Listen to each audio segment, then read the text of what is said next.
ICC test ranking. Miraj এখন বিশ্বের দ্বিতীয় সেরা অলরাউন্ডার। ২০২৪ সালের এপ্রিলে শ্রীলঙ্কা সিরিজের পরও আইসিসি টেস্ট অলরাউন্ডার র্যাঙ্কিংয়ে শীর্ষ ১০-এর বাইরে ছিলেন মেহেদী হাসান মিরাজ। এরপর গত ১৩ মাসে শুধু এগিয়েছেনই বাংলাদেশের এই অলরাউন্ডার। জিম্বাবুয়ে সিরিজে অসাধারণ অলরাউন্ডার পারফরম্যান্সের পুরস্কার র্যাঙ্কিংও পেলেন তিনি। টেস্ট অলরাউন্ডার র্যাঙ্কিংয়ে ২-এ উঠে এসেছেন চট্টগ্রাম টেস্টে একই দিনে সেঞ্চুরি ও ৫ উইকেট উদ্যাপন করার বিরল কীর্তি করা মিরাজ। টেস্ট অলরাউন্ডার র্যাঙ্কিংয়ে এটাই মিরাজের সর্বোচ্চ অবস্থান।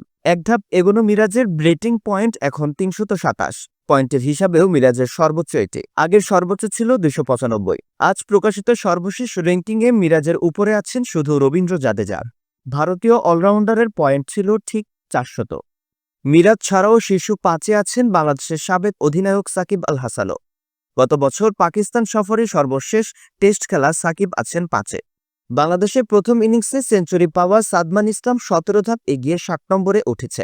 তবে ব্যাটিংয়ে শীর্ষ ৩০-এ নেই বাংলাদেশের কেউ। ৩৮ নম্বরে থেকে বাংলাদেশের ব্যাটসম্যানদের মধ্যে শীর্ষে লিটন দাস। এরপরই আছেন মুশফিকুর রহিম। বোলিংয়ে বাংলাদেশের ১ নম্বর বোলার তাইজুল ৭ ধাপ এগিয়ে ১৬ নম্বরে উঠেছেন। অফ স্পিনার নাইম হাসান ৬ ধাপ এগিয়ে উঠেছেন ৫৪ নম্বরে। টেস্ট ব্যাটিংয়ে ইংল্যান্ডের জো রুট ও বোলিংয়ে ভারতের জশপ্রীত বুমরা আছেন শীর্ষে।